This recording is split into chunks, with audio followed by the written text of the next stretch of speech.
कहानी की शुरुआत में हम एलिजाबेथ नाम की एक ऐसी महिला को देखते हैं जो कभी पूरी दुनिया की सबसे मशहूर स्टार हुआ करती थी। उसकी एक झलक पाने के लिए लोग घंटों इंतजार करते थे। उसके नाम के स्टार के साथ फोटो खिंचवाना लोगों के लिए किसी सपने से कम नहीं था। लेकिन समय के साथ सब कुछ बदलने लगा। धीरे धीरे लोग उसे भूल गए। उसका स्टार टूटने लगा। लोग उसके ऊपर पैर रखकर निकल जाते थे। सबसे दुख की बात, इतने साल बीत गए लेकिन किसी ने उस टूटे हुए स्टार को ठीक करने की भी जरूरत नहीं समझी। आज वही एलिजाबेथ 50 साल की हो चुकी है। उम्र उसके चेहरे पर साफ दिखाई देने लगी है। फिर भी वो किसी तरह अपना टीवी शो होस्ट कर रही थी। लेकिन उसे बिल्कुल भी अंदाजा नहीं था कि आज उसकी पूरी जिंदगी बदलने वाली है। शूटिंग खत्म होने के बाद वो वॉशरूम की तरफ जाती है, लेकिन लेडीज वॉशरूम बंद था, इसलिए मजबूरी में उसे जेंट्स वॉशरूम के अंदर जाना पड़ता है। तभी उस शो का डायरेक्टर भी वहाँ आ जाता है। डायरेक्टर फोन पर किसी से बात कर रहा था। वो कहता है, एलिजाबेथ अब पहले जैसी नहीं रही। लोग उसे देखना पसंद नहीं करते। शो की रेटिंग लगातार गिर रही है। अब उसकी जगह किसी जवान और खूबसूरत लड़की को लाना ही पड़ेगा। ये बातें सुनते ही एलिजाबेथ के पैरों तले जमीन खिसक जाती है। जिस खूबसूरती ने उसे पूरी दुनिया में नाम दिलाया था,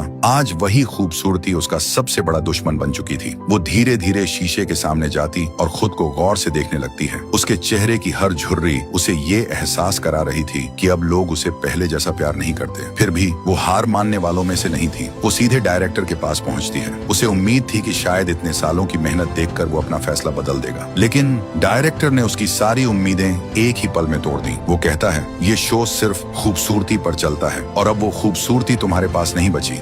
बस यहीं से एलिजाबेथ अंदर ही अंदर पूरी तरह टूट जाती है। वो बिना कुछ बोले अपनी कार में बैठती है और घर की तरफ निकल जाती है। लेकिन पूरे रास्ते उसके दिमाग में डायरेक्टर की वही बातें घूम रही थी। उसका ध्यान सड़क से पूरी तरह हट चुका था और अगले ही पल उसकी कार का एक बहुत भयानक एक्सीडेंट हो जाता है। पर अजीब बात तो ये थी कि डॉक्टर उसे बताता है कि इतने भयंकर एक्सीडेंट के बाद भी एलिजाबेथ के शरीर पर कोई बड़ी चोट नहीं आई है। ये उसकी अच्छी किस्मत ही थी। खैर, एलिजाबेथ को हॉस्पिटल से छुट्टी तो मिल जाती है, लेकिन वो फूट फूट कर रो रही होती है, क्योंकि उसने रास्ते में आते हुए अपनी फोटो वाले पोस्टर को फाड़े जाते हुए देखा था। यहाँ एक नर्स उसकी पीठ की हड्डी को अच्छे से चेक करती है। इसके बाद वो उसे उसके कपड़े वापस दे देती है। एलिजाबेथ जब हॉस्पिटल से बाहर निकलती है, तब उसे पता चलता है कि उस नर्स ने उसके कोट की जेब में एक मैसेज डाला हुआ है। उस मैसेज में लिखा था, इसने मेरी पूरी जिंदगी बदल कर रख दी है। इसके साथ ही एक पेन ड्राइव भी थी जिस पर लिखा था, एड सब्सटेंस। घर पहुंचने के बाद वो उस ड्राइव को ओपन करती है जिसमें एड सब्सटेंस नाम के एक लिक्विड के बारे में बताया जा रहा था। ये सब्सटेंस बहुत ही तगड़ा असर करने वाला था और ये लिक्विड किसी भी बूढ़े इंसान को वापस से उसका एक नया और जवान रूप दे सकता था। एलिजाबेथ को शुरू में ये सब एकदम बकवास और झूठ लगता है और वो उस ड्राइव को उठाकर सीधा कूड़ेदान में फेंक देती है। लेकिन रात के समय उसके घर में रखे हुए सारे अवार्ड और उसकी जवानी की खूबसूरत तस्वीरें उसे बहुत परेशान करने लगती हैं। तब वो झल्लाकर गुस्से में उस ड्राइव को कूड़ेदान से वापस निकालती है और उसमें दिए गए नंबर पर कॉल घुमा देती है। वो कहती है, मैं वो सब्सटेंस ऑन ऑर्डर करना चाहती हूँ। फोन के दूसरी तरफ जो बंदा उससे बात कर रहा था, वो ज्यादा कुछ फालतू बात नहीं करता, बस उसका एड्रेस पूछता है। इसके बाद वो उसे एक जगह का पता देकर फोन काट देता है। अगले दिन सुबह वो जब न्यूज़पेपर पढ़ रही थी, तभी उसे वहाँ एक विज्ञापन दिखाई देता है। ये विज्ञापन उसी की कंपनी ने दिया था जिसमें उन्होंने एलिजाबेथ की जगह किसी नई मॉडल के इंटरव्यू के लिए इश्तिहार छापा था। ये सब देखकर एलिजाबेथ एकदम टूट सी जाती है और बहुत उदास हो जाती है। उसी न्यूज़पेपर के साथ उसके पास एक काले रंग का लिफाफा भी आता है। एलिजाबेथ जैसे ही उस लिफाफे को खोलती है तो उसके अंदर एक नंबर लिखा होता है। इसके बाद एलिजाबेथ उस आदमी के फोन पर बताए गए पते पर पहुंच जाती है, जो कि असल में एक खुफिया लॉकर था। जो कार्ड एलिजाबेथ को उस लिफाफे में मिला था, उसकी मदद से वो उस जगह का दरवाजा खोलकर अंदर घुसती है। अंदर जाकर वो अपना लॉकर खोलती है जिसके अंदर एक डिब्बा रखा हुआ था। उस डिब्बे को लेकर एलिजाबेथ अपने घर वापस आ जाती है। घर आकर वो जल्दी से उस डिब्बे को खोलती है जिसमें बहुत सारा सामान भरा हुआ था। जैसे उसमें एक सीरम और एक इंजेक्शन था जिसे बस जिंदगी में एक ही बार इस्तेमाल करना था। साथ में एक एक्टिवेटर स्टेबलाइजर भी था जिससे उसे अपनी उस नई जवान बॉडी को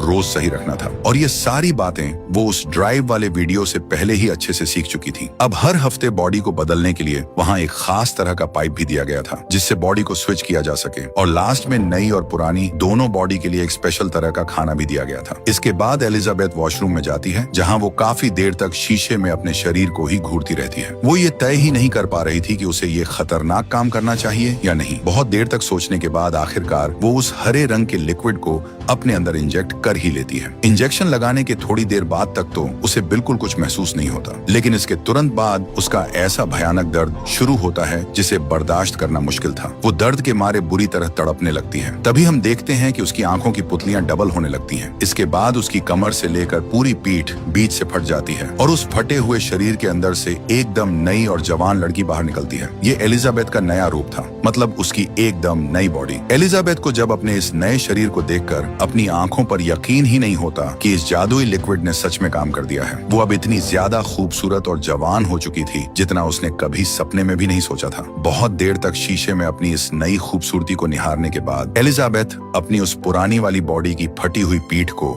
सुई धागे से सिलने लगती है। इसके बाद वो अपनी पुरानी बॉडी को जिंदा रखने के लिए कंपनी की तरफ से दिया गया वो खास खाना अपनी पुरानी बॉडी में डालती है। रात के समय वो अपनी इस नई जवानी और खूबसूरती के फुल मजे लेती है, लेकिन सुबह जब उसकी आंख खुलती है तो वो देखती है कि उसकी नाक से खून बह रहा है। तभी उसे अचानक याद आता है कि उसे तो शरीर को सही रखने के लिए एक एक्टिवेटर स्टेबलाइजर भी दिया गया है और उसे ये भी बताया गया था कि रोज अपनी इस नई बॉडी को सही सलामत रखने के लिए पुरानी बॉडी की रीढ़ की हड्डी से सीरम निकालकर अपने इस नए शरीर में डालना पड़ेगा। इसलिए वो फटाफट अपनी पुरानी बॉडी के पास जाती है और उसमें से सीरम निकालने लगती है। इसके बाद वो एक दिन के खुराक के हिसाब से उस सीरम को अपने शरीर में लगा लेती है, जिससे वो वापस एकदम नॉर्मल हो जाती है। अब वो फुल कॉन्फिडेंस के साथ मस्त कपड़े पहनकर बाहर निकलती है और सीधे उसी शो के ऑडिशन के लिए चली जाती है जहाँ से उसे धक्के मारकर निकाल दिया गया था। वहाँ पहुँचते ही एलिजाबेथ की गजब की खूबसूरती देखकर सबके तो जैसे होश ही उड़ जाते हैं। डायरेक्टर उसे देखते ही तुरंत सेलेक्ट कर लेता है। एलिजाबेथ यहाँ अपना नाम सू बताती है। इंटरव्यू में पास होने के बाद उसे अचानक याद आता है कि अरे उसे तो हर हफ्ते अपनी बॉडी चेंज करनी पड़ेगी। इसलिए वो दिमाग लगाकर डायरेक्टर से एक बहाना बनाती है कि उसकी माँ की तबीयत बहुत खराब रहती है, इसलिए उसे महीने में 2 बार अपने गांव जाना ही पड़ता है। मतलब वो महीने में 2 हफ्ते काम पर नहीं आ पाएगी। डायरेक्टर बिना कुछ ज्यादा सोचे उसकी ये शर्त झट से मान लेता है, तो फाइनली उसे ये जॉब वापस मिल ही जाती है। इसके बाद से तो वो शो की शूटिंग में पूरे मजे लेने लगती है। उसकी एक से बढ़कर एक स्टाइलिश फोटो खींची जाने लगती है और देखते ही देखते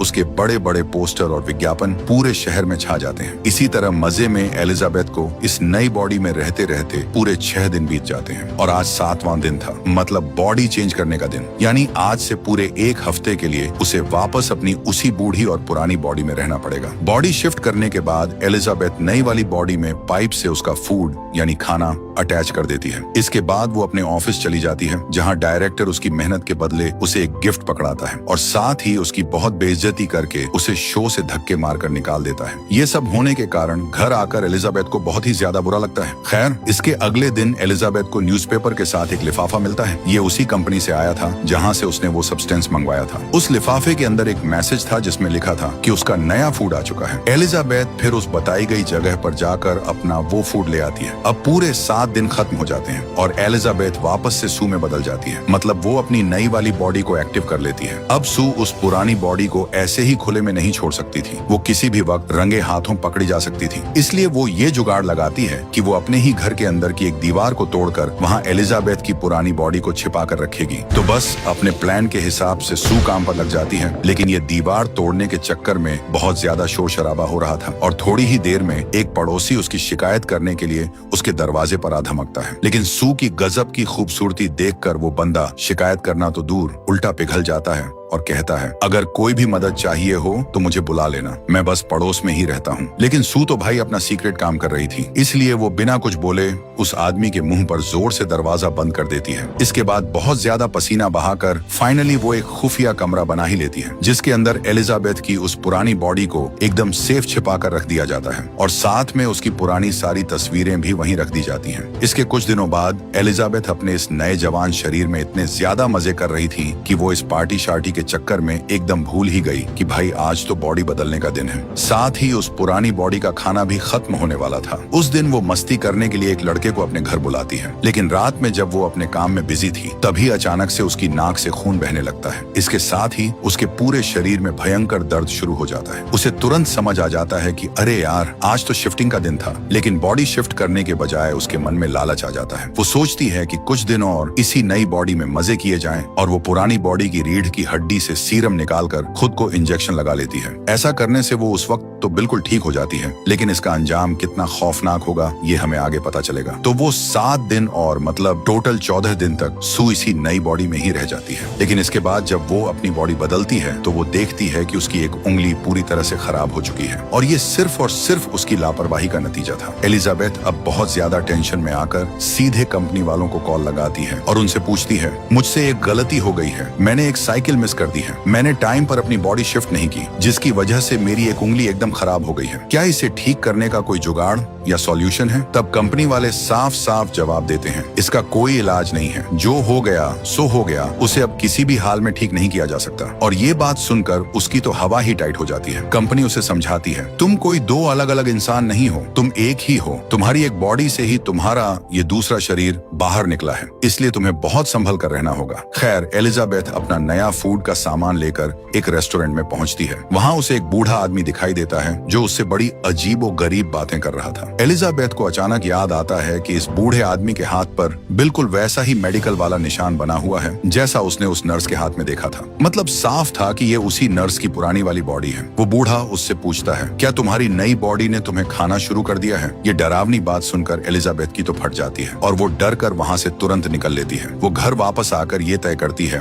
कि अब वो अपनी इस पुरानी बॉडी में ही खुश रहना सीखेगी। इसीलिए वो अपने एक दोस्त को फोन घुमाती है और उसे मिलने के लिए बुलाती है। इसके बाद वो एकदम मस्त खूबसूरत से कपड़े पहनकर रेडी हो जाती है और बिल्कुल सू की तरह ही सेम टू सेम मेकअप कर लेती है। लेकिन जैसे ही वो घर से बाहर निकलने वाली होती है तभी उसकी नजर सू की जवानी वाली बॉडी के एक बड़े से पोस्टर पर पड़ जाती है। उसे देखते ही उसका सारा कॉन्फिडेंस एकदम जीरो हो जाता है। वो गुस्से में आकर अपना सारा मेकअप और बाल बुरी तरह बिगाड़ लेती है और डिप्रेशन में आकर वो पागलों की तरह बहुत सारा खाना ठूंस लेती है। इसके अगले ही दिन हम देखते हैं कि वो फिर से लालच में आकर नई बॉडी में स्विच कर लेती है और ये उसके शो का टाइम था। हम देखते हैं कि सू जब शूटिंग के दौरान डांस कर रही थी तभी उसे अपने शरीर में कुछ अजीब सा बदलाव महसूस होता है। वो घबरा कर बीच में ही शूटिंग छोड़ती है और सीधे वॉशरूम में भागती है। वहाँ वो अपनी नाभि के पास से कुछ एक्स्ट्रा सी चीज खींचकर बाहर निकालती है। तब वो देखती है कि अरे ये तो पूरा का पूरा एक भुना हुआ चिकन है, वही चिकन जो उसने रात को दबाकर खाया था। ये भयानक चीज देखते ही वो बुरी तरह डर जाती है और अचानक से उसकी आंख खुल जाती है। मतलब भाई, इतनी देर से वो ये खौफनाक सपना देख रही थी, तो सुबह उठने के बाद वो सच में अपनी बॉडी स्विच करती है और तैयार होकर शो पर आ जाती है। लेकिन सेट पर पहुंचकर वो ये देखकर एकदम घबरा जाती है कि वहाँ सारे लोग शूटिंग का सामान पैक कर रहे थे। एक आदमी उससे कहता है, आज से यहाँ कोई शूटिंग नहीं होगी। ये सुनकर उसकी धड़कनें तेज हो जाती हैं और वो सीधे डायरेक्टर के पास भागती है, जहाँ डायरेक्टर उसकी इस टेंशन को बड़ी सी खुशी में बदल देता है। वो कहता है कि अरे पगली, ये अब कोई नॉर्मल शो नहीं रहा है, अब ये दुनिया का एक बहुत ही फेमस शो बन चुका है। और साथ ही वो सू को न्यू ईयर का स्पेशल शो होस्ट करने का ऑफर भी देता है। ये सुनकर तो उसकी खुशी का कोई ठिकाना ही नहीं रहता और वो बिना आगे पीछे का कुछ भी सोचे डायरेक्टर को झट से हाँ बोल देती है। हालांकि उसे ये बात बिल्कुल भी याद नहीं थी कि न्यू ईयर ठीक उसी दिन पड़ रहा है जिस दिन उसे अपनी बॉडी वापस से शिफ्ट करनी है। इसी बीच उसके मन में फिर से बहुत गंदा लालच आ जाता है। वो अब किसी भी कीमत पर अपनी नई बॉडी छोड़कर उस पुरानी और बूढ़ी बॉडी में वापस नहीं जाना चाहती थी। इसीलिए वो जानबूझकर कई दिनों तक उसी नई बॉडी में ही रहना शुरू कर देती है और साथ ही इस नई बॉडी को फ्रेश और एक्टिव रखने के लिए वो रोज चुपके से पुरानी बॉडी में से सीरम निकाल कर अपने इस नए शरीर में डाल लेती है, जिसका सीधा और बहुत बुरा असर उसकी उस पुरानी बॉडी पर पड़ रहा था। अब काफी दिनों तक मजे मारने के बाद सू जब अपनी बॉडी शिफ्ट करती है तो वो देखकर दंग रह जाती है कि एलिजाबेथ अब पूरी तरह से एक खूसट बुढ़िया बन चुकी है, क्योंकि उसकी बॉडी से हद से ज्यादा सीरम निकाल लिया गया था। खैर, वो अपनी पुरानी बॉडी को एक्टिव तो कर लेती है, पर एलिजाबेथ अब शीशे में अपनी ये जर्जर हालत देखकर खुद से ही नफरत करने लगती है। वो इतने भयंकर गुस्से में आ जाती है कि घर में रखी हुई सू की सारी फोटो को फाड़ फाड़ कर फेंक देती है। इसके साथ ही वो अपने कमरे की खिड़की पर एक बहुत बड़ा पर्दा खींच देती है, क्योंकि उस खिड़की से सामने सू का एक बहुत बड़ा होर्डिंग दिखाई देता था। एलिजाबेथ फिर से कंपनी वालों को कॉल लगाती है और गिड़गिड़ाते हुए कहती है, क्या इन सब चीजों का कोई भी सॉल्यूशन नहीं है? क्या मैं किसी तरह अपनी वो पहले वाली बॉडी वापस नहीं पा सकती? तो कंपनी का आदमी साफ कह देता है, मैडम, आपको पहले ही वार्निंग दी गई थी, जो हो चुका है उसे अब किसी भी हाल में बदला नहीं जा सकता। हाँ, ये जरूर आपके हाथ में है कि अगर आप ये सब यहीं पर रोकना चाहें तो इसे अभी रोक सकती हैं, लेकिन इसके बाद आपको अपनी बची हुई पूरी जिंदगी अपने इसी ओल्ड वेरिएंट मतलब इसी पुरानी बॉडी के साथ ही गुजारनी पड़ेगी। लेकिन इस बात पर एलिजाबेथ बिल्कुल भी राजी नहीं होती। वो पूरी तरह से गहरे डिप्रेशन में चली जाती है और इसी बीच उसके पास ऑफिस से अचानक कॉल आ जाता है, तो वो हड़बड़ी में जल्दी से अपनी बॉडी शिफ्ट कर लेती है और इस बार लालच में अंधी होकर वो अपनी पुरानी बॉडी से एक साथ पूरे 3 महीने का सीरम निकालकर अपनी नई बॉडी में पेल लेती है। असल में इन दोनों बॉडी मतलब नई और पुरानी बॉडी का दिमाग तो बिल्कुल एक ही है, उनकी समझ और ज्ञान सब एकदम सेम है, लेकिन उम्र में बहुत बड़ा फर्क होने की वजह से नई बॉडी यानी सू की बॉडी की सोच और दुनिया को देखने का नजरिया एकदम अलग है। इसीलिए एलिजाबेथ जब अपनी नई बॉडी में वापस आती है तो अपना इतना खूबसूरत और कड़क शरीर देखकर वो फिर से लालच में अंधी हो जाती है। वो अब एलिजाबेथ की तरह समझदारी से सोच ही नहीं पाती। वो कुछ भी सही गलत सोचने की कोशिश तक नहीं करती, जिसकी वजह से वो बहुत बड़ा कांड कर बैठती है। खैर, पूरे 3 महीने तक एलिजाबेथ अपनी नई बॉडी में फुल मजे काटती रहती है। वो इन 3 महीनों में इतनी ज्यादा खुश थी कि वो एकदम ही भूल गई कि पीछे उसकी एक पुरानी बॉडी भी पड़ी सड़ रही है। और ऐसे ही मजे करते करते देखते ही देखते न्यू ईयर की वो रात भी आ जाती है। वो आज रात भी पार्टी करने के लिए एक लड़के को अपने घर लेकर आई है, लेकिन तभी उसे एहसास होता है कि उसके शरीर में मौजूद सारा सीरम अब खत्म हो चुका है। इसीलिए वो पुरानी बॉडी से और ज्यादा सीरम निकालने के लिए जाती है, लेकिन भाई आज तो उसमें से एक बूंद सीरम भी नहीं निकलता। ये देखकर उसकी हवा टाइट हो जाती है। वो तुरंत कंपनी में कॉल घुमाती है और घबराकर पूछती है, आज पुरानी बॉडी से सीरम बिल्कुल बाहर नहीं आ रहा है, अब मुझे क्या करना चाहिए? कंपनी वाले उसे बताते हैं, अगर उस बॉडी से सीरम नहीं निकल रहा है तो इसका सीधा सा मतलब है कि आपने सारा का सारा सीरम इस्तेमाल करके खत्म कर दिया है। अब आपको पुरानी बॉडी के अंदर नया सीरम बनने तक शांति से इंतजार करना होगा और तब तक आपको अपनी बॉडी स्विच करके पुरानी बॉडी में ही चलना होगा। ये बात सुनकर तो सू के तोते उड़ जाते हैं। वो बिना कुछ ज्यादा सोचे समझे तुरंत पुरानी बॉडी में स्विच कर लेती है और बॉडी बदलने की ये अजीबोगरीब आवाजें बाहर बैठा वो लड़का सुन लेता है। उसे ये सब बहुत अजीब लगता है कि भाई इतनी रात को ये अंदर क्या खुटर पुटर कर रही है। इसीलिए वो ये सब देखने के लिए सीधे वॉशरूम की तरफ चला जाता है, लेकिन ये बूढ़ी एलिजाबेथ फुर्ती दिखाकर जल्दी से वॉशरूम का दरवाजा अंदर से लॉक कर लेती है। हम देखते हैं कि एलिजाबेथ अब हद से ज्यादा बूढ़ी हो चुकी है, इतनी ज्यादा बूढ़ी कि उसके सिर के सारे बाल तक झड़ चुके हैं, उसके पूरे शरीर की चमड़ी लटक गई है। उसे अब ठीक से चलने फिरने में भी बहुत ज्यादा दिक्कत हो रही थी। वो लड़का अंदर से एक भयानक बूढ़ी औरत की आवाज सुनकर डर के मारे पसीना पसीना हो जाता है और वहां से दुम दबाकर भाग जाता है। अब एलिजाबेथ परेशान होकर कंपनी में कॉल करती है। वो कहती है कि मैं इस पूरे खेल को यहीं पर हमेशा के लिए बंद करना चाहती हूँ। कंपनी वाले उसकी ये बात मान लेते हैं। इसके बाद कंपनी की तरफ से उसे अपना टर्मिनेशन सब्सटेंस यानी इस खेल को खत्म करने वाला लिक्विड ले जाने के लिए कहा जाता है। एलिजाबेथ की बॉडी अब दिखने में बहुत ही भद्दी और डरावनी लग रही थी, इसलिए वो जितना हो सके कपड़ों से अपने पूरे शरीर को अच्छे से ढक लेती है। इसके बाद वो अपना वो टर्मिनेशन सब्सटेंस लेने के लिए उस खुफिया जगह पर पहुंच जाती है। टर्मिनेशन सब्सटेंस घर लाने के बाद वो सू के शरीर में उसे बस ठोकने ही वाली थी कि तभी उसे कंपनी वालों की कही हुई वो खौफनाक बात याद आ जाती है कि अगर तुमने गलती से भी एक बार ये टर्मिनेशन सब्सटेंस उस शरीर में डाल दिया तो तुम अभी जिस भी बॉडी में हो तुम्हें जिंदगी भर उसी सड़ी हुई बॉडी में रहना पड़ेगा। बस यही सोचकर वो रुक जाती है और सू को वो टर्मिनेशन इंजेक्शन नहीं देती। वो जब शीशे में अपनी इस खस्ताहाल बॉडी को देखती है तो उसे सू के ऊपर भयंकर गुस्सा आता है, क्योंकि ये जो कुछ भी बर्बादी हुई है वो सिर्फ और सिर्फ उसकी उस नई बॉडी यानी सू के लालच की वजह से ही हुई है। इसीलिए वो गुस्से से पागल होकर आखिरकार वो टर्मिनेशन सब्सटेंस सू के शरीर में घुसा ही देती है। लेकिन जब वो आधा लिक्विड उसके अंदर डाल चुकी होती है तभी अचानक उसके दिमाग की बत्ती जलती है कि अरे उसे तो अभी बहुत सारे बड़े बड़े शो होस्ट करने हैं और आने वाले कुछ ही दिनों में उसे दुनिया भर के अवार्ड भी मिलने वाले हैं। एलिजाबेथ वो सारे अवार्ड पाना चाहती थी। वो लोगों से अपनी जमकर तारीफें सुनना चाहती थी। बस यही लालच सोचकर एलिजाबेथ बचा हुआ आधा टर्मिनेशन सब्सटेंस सू को नहीं देती। अब उसे शक होने लगता है कि आधा डोज खाने के बाद कहीं सू मर तो नहीं गई। वो सू को हिला डुलाकर जगाने की बहुत कोशिश करती है, लेकिन बहुत देर तक माथापच्ची करने के बाद भी जब सू को होश नहीं आता तो वो हार मानकर अपनी बॉडी स्विच करने का जुगाड़ सोचती है। लेकिन भाई अब बॉडी भी स्विच नहीं हो रही थी, क्योंकि सू की बॉडी के अंदर अब बिल्कुल भी सीरम नहीं बचा था। यहाँ एलिजाबेथ थोड़ा दिमाग लगाती है और अपनी रीढ़ की हड्डी से एक्टिवेटर निकालकर सीधा सू की बॉडी में लगा देती है, और इसके कुछ ही देर बाद जादू की तरह सू एक्टिव हो जाती है। मतलब अब एक ही टाइम पर एलिजाबेथ के दोनों शरीर एक साथ जिंदा और एक्टिव हो जाते हैं। एक्टिव होते ही सू जब अपने ठीक सामने वो आधा खाली हुआ टर्मिनेशन वाला इंजेक्शन देखती है तो उसे अपनी गलती का बहुत पछतावा होता है। वो भयंकर टेंशन में आ जाती है कि कहीं अब इस बॉडी को कुछ हो तो नहीं जाएगा, और इसी बात को लेकर वो एलिजाबेथ पर एकदम आगाबूला हो जाती है। गुस्से में अंधी होकर वो एलिजाबेथ को जानवरों की तरह पीटना शुरू कर देती है। वो एलिजाबेथ को पूरे घर में दौड़ा दौड़ा कर बुरी तरह मारती है, और साथ ही वो एलिजाबेथ का सिर बार बार कांच की टेबल पर पटकती रहती है, जिसकी वजह से एलिजाबेथ का सिर पूरी तरह से चकनाचूर हो जाता है और वो वहीं तड़प कर मर जाती है। एलिजाबेथ को जान से मारने के बाद सू को तुरंत समझ आ जाता है कि उसने अपने ही पैरों पर कुल्हाड़ी मार ली है और बहुत बड़ी गलती कर दी है, क्योंकि अब वो उस पुरानी बॉडी से कभी भी सब्सटेंस नहीं निकाल पाएगी। खैर,